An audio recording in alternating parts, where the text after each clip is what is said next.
dear students. I hope you're doing good. This is your science class, and today your topic is investigating the space. Investigate का मतलब होता है किसी भी चीज़ के बारे में तहकीक करना, जानना कि वो क्या है, और स्पेस के बारे में देखेंगे इस टॉपिक में कि इन्वेस्टिगेटिंग द स्पेस, कि उसके बारे में जानेंगे कि क्या क्या चीज़ें हैं. तो first of all first question is in your chapter, what is beyond our solar system. के सोलर सिस्टम तो है, we know about the solar system. There are 8 planet and sun is also include in the solar system. And मतलब वो पूछ रहा है कि solar system की दूसरी साइड पे क्या है. कि सोलर सिस्टम तो है, अगर यूनिवर्स की बात करें कि यूनिवर्स के अंदर सारी चीज़ें आ जाती हैं, स्पेस, उसके अलावा जितने भी सोलर सिस्टम के अलावा मून, सैटेलाइट्स वगैरह, ईच एंड एवरीथिंग आ जाती है. लेकिन यूनिवर्स के अंदर बहुत सी ऐसी जगह भी है जहाँ पे स्पेस में खाली जगह होती है, बिल्कुल खाली जगह होती है, वहाँ पे कुछ भी नहीं होता. We know that our solar system is most important part of our universe. The universe is immensely vast. According to the space scientists, the universe is expanding. कि साइंटिस्ट जो बहुत से साइंटिस्ट थे जिन्होंने इसके ऊपर डिस्कवरीज की, उन्होंने बताया कि यूनिवर्स जो है बहुत ज़्यादा एक्सपेंड किया हुआ है, फैला हुआ है बहुत ज़्यादा. और इसके अलावा अगर देखा जाए तो उन्होंने ये भी बताया कि 200 बिलियंस से भी ज़्यादा स्टार्स जो हैं वो यूनिवर्स में हैं.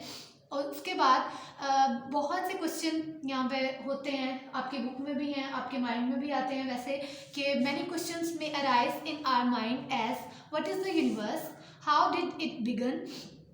Late us try to find the answers to these questions about the universe. कि मतलब जितने भी हमारे जहन में, हमारे माइंड में क्वेश्चंस आते हैं कि यूनिवर्स क्या है और वहाँ पे क्या हो रहा होगा, इसके जितने भी क्वेश्चंस हैं इसको हम इन्वेस्टिगेट करने के बाद इस चैप्टर में पढ़ेंगे. जितना भी बहुत ज़्यादा यूनिवर्स का जो है पार्ट, वो एम्प्टी होता है, एम्प्टी स्पेस होती है. हमारा सोलर सिस्टम जो है वो इसका छोटा सा एक यूनिवर्स का पार्ट है.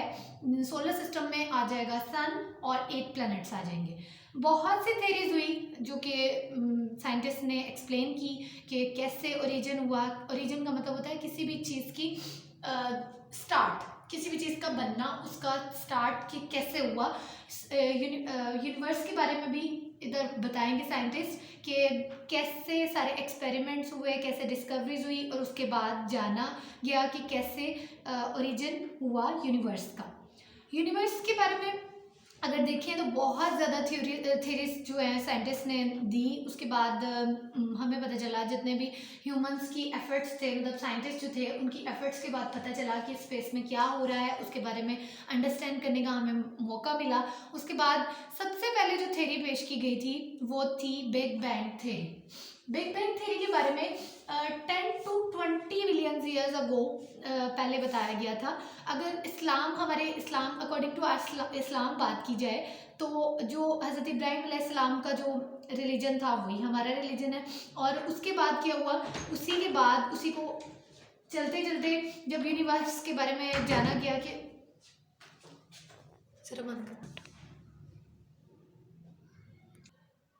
यूनिवर्स जो है क्रिएट, जाहिर सी बात है जो अल्लाह ताला ने की है. लेकिन अगर अकॉर्डिंग टू होली कुरान देखें तो अल्लाह अलमाइटी सेड कुन and the universe was created. कि अल्लाह ताला ने कहा कुन, और मतलब कि हो जा, और वो मतलब सारा जो यूनिवर्स, कायनात जो थी वो बन गई. लेकिन साइंटिस्ट के अकॉर्डिंग अगर देखें, scientist have been presenting different theories of creation of the universe from the time to time. कि क्या होता है कि साइंटिस्ट जब भी कोई भी थेरी पेश करते हैं, कोई भी थेरी के बारे में बताते हैं, तो क्या होता है कि एक साइंटिस्ट आया, उसने एक्सपेरिमेंट्स किए, ऑब्जर्वेशन किए, उसने बताया कि ये रिजल्ट निकला. लेकिन टाइम जब जैसे जैसे टाइम चेंज होता है तो एक के बाद दूसरा साइंटिस्ट आता है और उसकी पिछली थेरी को निगलेक्ट करके, उसको ख़त्म करके अपनी थेरी को बताता है कि ये मेरी थेरी है, एक्सप्लेन करता है. One of these theories is the big bang theory. According to this theory इनमें से भी जितनी जितनी साइंटिस्ट ने थेरीज बताई, पेश की, उनके अकॉर्डिंग एक ये भी बिग बैंग थ्योरी है जिसके बारे में आपकी बुक में बताया गया है। About 10 to 20 billion years ago the universe was packed into one giant fireball. वो बता रहा है इस थ्योरी में कि थ्योरी में क्या होता है, एक स्टोरी की तरह, ये चैप्टर भी आपका लगा ले कि एक हम स्टोरी पढ़ रहे हैं या फिर किसी भी चीज़ की ऐसी स्टोरी की जो कि एक प्रॉपर पैटर्न है उसका। तो इसमें क्या होता है कि यूनिवर्स के बनाने मतलब 10 to 20 बिलियन ईयर्स अगो पहले की बात की कि यूनिवर्स जो था, हमारी जो कायनात थी पूरी, वो क्या थी, एक जाइंट बॉल, मतलब एक बहुत सा बड़ा सा फायर बॉल था, आग का गोला था। Then a tremendous explosion started the expansion of the universe. तो फिर उसके बाद क्या हुआ, एक्सप्लोजन हुआ कि वो फटा और फिर उसके बाद क्या हुआ, एक्सपैंड कर गया यूनिवर्स की कायनात जो है वो बन गई। मतलब उसका थ्योरी में ये कहना था, the this extraordinary explosion is known as the big bang theory. तो इस एक्स्ट्राऑर्डिनरी, बहुत ज़्यादा एक्सप्लोजन को क्या कहेंगे, बिग बैंग बोलेंगे। This explosion hurled matter and energy in all directions. अब इस एक्सप्लोजन की वजह से बहुत ज़्यादा मैटर और एनर्जी जो है वो तमाम डायरेक्शंस में फैल गया। After the Big Bang, the universe assumed the form of huge clouds of extremely hot, expanding and contracting gases. फिर उसके बाद क्या हुआ बिग बैंग थ्योरी में कि यूनिवर्स एज्यूम किया गया कि एज्यूम जो है मतलब थोड़े थोड़े क्लाउड्स हो गए, बहुत ज़्यादा क्लाउड्स हो गए किसी जगह पे और बहुत ज़्यादा हॉट हो गए, और उसकी वजह से क्या हुआ, एक्सपेंडिंग हुई, मतलब फैलना हुआ गैसेस का, और कंट्रैक्ट की गैसेस क्लाउड्स की वजह से क्लाउड्स बन गए और कुछ जगह पे फैल गई और कुछ जगह पे कॉन्ट्रैक्ट कर गई, मतलब इकट्ठी हो गई। With the passage of time the matter cooled. उसके बाद क्या हुआ कि मैटर, मादा जो है, मादा क्या किया, थोड़ी टाइम लगा और कुछ अरसे के बाद क्या हुआ कि मैटर जो है वो ठंडा हो गया। पहले आग की वजह से बहुत ज़्यादा हॉट था और तमाम डायरेक्शंस में एनर्जी थी और मैटर था। Some time after some time क्या हुआ, पैसेज ऑफ टाइम, मतलब with the passage of time क्या हुआ कि मैटर जो था वो कूल हो गया, और फिर उसके बाद फोर्स ऑफ ग्रेविटी जो कि हमें पुल करती है अर्थ की तरफ, एक ऐसी फोर्स जो कि हमारी अर्थ के अंदर होती है, वो हमें अपनी तरफ खींचती है, अट्रैक्ट करती है, लेकिन फोर्स ऑफ ग्रेविटी ने क्या किया, pull together the particles of matter to form stars and galaxies. लेकिन उसने क्या किया, पुल किया, धक्का दिया फोर्स ऑफ ग्रेविटी ने, और पार्टिकल्स जो थे मैटर के वो इकट्ठे हो गए और उन्होंने क्या बना दिया, स्टार्स और गैलेक्सीज बना दी। उसके बाद साइंटिस्ट के बारे में बताते हैं कि किसने प्रपोज किया कि बिग बैंग थ्योरी को किसने बनाया। बिग बैंग थ्योरी की आपके डायग्राम बनाई है कि first of all first step में क्या हुआ कि वो बहुत ज़्यादा टेम्परेचर होने की वजह से रेड हो गया, और फिर उसके बाद जब टेम्परेचर ज़्यादा होता है तो आपको पता है कि वो आपने पढ़ा था जियो में भी कि लावा फूटता है। इसी तरह से जब टेम्परेचर ज़्यादा हो गया तो वो एक्सप्लोजन हो गई। एक्सप्लोजन होने के बाद वो सेपरेट हो गए। सेपरेट होने की वजह से जो जो जिस जगह पे मैटर और एनर्जी की जो एक्सप्लोजन थी वो हो गई। फिर उसके बाद यूनिवर्स का सारी फॉर्मेशन का ये प्रोसीजर है। उसके बाद डिस्कवरीज पे अगर देखें, फर्स्ट जो डिस्कवरी पर्पस किया था बिग बैंग थ्योरी को वो था जॉर्ज लेमैटर। जॉर्ज लेमैटर ने इसको प्रपोज किया 1927 में, बिग बैंग थ्योरी के बारे में बताया। ये एक प्रीस्ट था, मतलब पारसी था। उसके बाद बताया डिस्कवरी जो थी वो एडविन हबल ने की, ये भी एक साइंटिस्ट था। उसके बाद इन दोनों की डिस्कवरी जब इसने भी बता दिया, जॉर्ज लेमैटर ने और एडविन हबल ने इसको डिस्कवर कर लिया, इसकी डिस्कवरीज थी, तो आर्नो परमियस और रॉबर्ट विल्सन जो था उन दोनों को नोबेल प्राइज़ मिला, क्योंकि उन्होंने मज़ीद इसके ऊपर फर्दर जो थी वो एक्सपेरिमेंट्स किए और उसके बारे में एक्सप्लेन किया। Nobel Prize winning scientists Arno Penzias and Robert Wilson. Edwin Hubble found experimental evidence to support the Big Bang theory. और इसने क्या किया, बिग बैंग थ्योरी को सपोर्ट किया। He found the distance Distant galaxies in every direction are going away from us with a very high speed. और उसने इस बारे में बताया कि जो गैलेक्सीज का है डिस्टेंट जो है वो फासला जो है उसकी तमाम डायरेक्शंस जो हमारी तरफ से जा रही हैं हमारी तरफ से दूर है और जितना डिस्टेंट है और कितनी स्पीड है हाई स्पीड उन सब के बारे में उसने बताया. This observation is acceptable if the universe began in a huge explosion. ये observation तब acceptable होती अगर यूनिवर्स जो है बहुत ज़्यादा huge मतलब बहुत ज़्यादा explosion की वजह से शुरू होता. The Big Bang theory also predicts the existence of cosmic background radiation. The glow left over from the explosion itself. The radiation was discovered in 1964 by Arno Penzias and Robert Wilson. They later won the Nobel Prize for the discovery. Although the Big Bang theory is widely accepted, it probably will never be proved. It cannot answer many questions about the occurrence of Big Bang. क्या हुआ कि जब कोई भी scientist किसी भी theory को complete कर देता है, जितने भी एविडेंस होते हैं वो प्रूव कर देता है और उसके बाद जितने भी दूसरे साइंटिस्ट होते हैं उनको एक्सप्लेन कर देता है, तो उसको मान लिया जाता है कि ये जो है ये लास्ट वन थ्योरी होगी. इसके बाद मतलब ये बिल्कुल ऑथेंटिक है, मतलब इसका जितने भी रीजंस हैं वो बिल्कुल ठीक है. तो इस थ्योरी के बारे में क्या किया गया, जब इसको एग्जिस्टेंस हुई तो इसकी जो भी इसका निज़ाम था उसको माना गया. उसके बाद आर्नो पेंजियस और रॉबर्ट विल्सन ने इसको डिस्कवर किया, इसकी रेडिएशंस को, इसकी जितनी भी शुआएं थी उसको 1964 में उसको डिस्कवर किया, उसके बारे में जाना. उसके बाद क्या हुआ, नोबेल प्राइज़ मिला इसकी डिस्कवरी पे आर्नो पेंजियस को और रॉबर्ट विल्सन को. बिग बैंग थ्योरी जो थी एक बहुत बड़ी थ्योरी थी जिसके बारे में ज़्यादा कभी भी दोबारा से इसको प्रूव नहीं किया गया.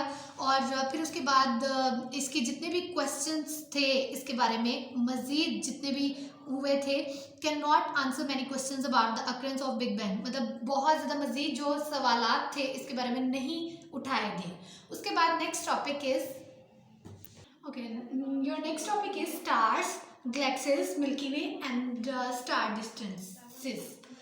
स्टार्स क्या होते हैं उनके बारे में, गैलेक्सीज और मिल्की वे जो है वो कहकशां को बोलते हैं, मतलब बहुत ज़्यादा स्टार्स जब इकट्ठे हो जाते हैं तो वो मतलब रिवॉल्व करते हैं, उसको बोलते हैं स्टार डिस्टेंसेस. स्टार का जितना भी डिस्टेंस है उनका फासला, उसके बारे में देखेंगे. On a clear night we can see a cloudy band that stretches north to south across the sky. आप देखोगे एक क्लियर नाइट में कि अब मतलब बहुत डार्क नाइट जो होती है उसमें क्लाउडी बैंड मतलब बहुत ज़्यादा वो बने होते हैं, बादलों के पैचेस बने होते हैं और वो स्ट्रेच कर रहे होते हैं, एक दूसरे को खींच रहे होते हैं नॉर्थ से साउथ की तरफ स्काई पर. In fact, we are seeing part of our own galaxy, the Milky Way. There are countless stars in our galaxy. मतलब अगर हम देखें कि अपने गैलेक्सी में मिल्की वे में तो वहाँ पे काउंटलेस स्टार्स होते हैं जो कि हमारे गैलेक्सी में मौजूद होते हैं. We can not see our galaxy as a whole but scientist can be see many other galaxies in the sky. हम सारे गैलेक्सीज को इकट्ठा एक साथ नहीं देख सकते, लेकिन साइंटिस्ट जो हैं उन्होंने ये चीज़ एक्सपेरिमेंट्स के थ्रू इस चीज़ों को बहुत सी गैलेक्सीज को स्काई में देखा है. First of all, stars. We are talking about stars. We see many twinkling lights in the night sky. बहुत से stars होते हैं, मतलब lights उनकी जो होती है वो dim होती है, मतलब कुछ स्टार्स आप देखोगे जिनकी लाइट जो है वो मध्यम होती है, कुछ की डार्क होती है. तो बहुत से जो स्टार्स हैं वो ट्विंकलिंग कर रहे होते हैं, मतलब लाइट मतलब थोड़ा सा बुझ रहे होते हैं और जिस तरह आपकी मतलब थोड़ा सा डार्क हो रहे होते हैं, ट्विंकल कर रहे होते हैं. Some of these lights come from objects in space called stars. बहुत कुछ ऐसे लाइट्स जो कि ऑब्जेक्ट्स की तरफ से आ रही होती हैं स्पेस में, इनको हम क्या बोलते हैं, star. Sun is also a star. Beyond the solar system, billions and billions billions of stars are present in space. जैसा कि आपको पता है सोलर सिस्टम के अलावा बहुत से बिलियंस ऑफ स्टार्स हैं जो कि यूनिवर्स में होते हैं, स्पेस में होते हैं। और every stars is a ball of glowing gases which emits energy in the form of heat and light. ये हमेशा याद रखिएगा, जितने भी स्टार्स हैं, प्लैनेट्स हैं, और ये क्या है, ग्लोइंग गैसेस, मतलब बहुत सी गैसेस जो है इकट्ठी हो जाती हैं और वो क्या एमिट करती हैं, एनर्जी को निकालती हैं। किसकी फॉर्म में, हीट और लाइट की, मतलब या तो उनसे हीट प्रोड्यूस होती है या फिर लाइट निकलती है, रोशनी निकलती है। एस्ट्रोनॉमर्स वो होते हैं जो कि स्पेस में प्लैनेट्स और स्टार्स के बारे में जितनी भी स्टडी करते हैं उनको एस्ट्रोनॉमर्स बोलते हैं। Astronomers says that our sun is a medium size star. जो हमारा सन है वो एक मीडियम नॉर्मल साइज है उसका, और मीडियम साइज का स्टार है। Some stars are much larger and some are smaller than our sun. कुछ स्टार्स जो होते हैं वो सन से बड़े होते हैं और कुछ जो होते हैं वो छोटे होते हैं। अब अगर हम कलर की बात की जाए कि कलरफुल स्टार्स होते हैं, तो कलर्स की बात की जाए तो we know that stars emit heat and light in different amounts. आप देखोगे कोई भी बल्ब है जो इलेक्ट्रिसिटी की वजह से जलता है, तो आप आफ्टर सम टाइम उसको जलने के बाद देखोगे, एक तो हमें वो लाइट दे रहा है, उसके बाद दूसरा ये कि उससे हीट भी प्रोड्यूस हो रही है। इसी तरह से स्टार्स के साथ भी होता है कि जब स्मॉल अमाउंट जो डिफरेंट अमाउंट जो होती है स्टार्स की लाइट की और हीट की वो एमिट करती है, सो स्टार्स हैव डिफरेंट टेम्परेचर। कुछ स्टार्स का टेम्परेचर जो होता है वो ज़्यादा होता है और जो कुछ स्टार्स होते हैं उनका कम होता है। The colours of a star is related to its temperature.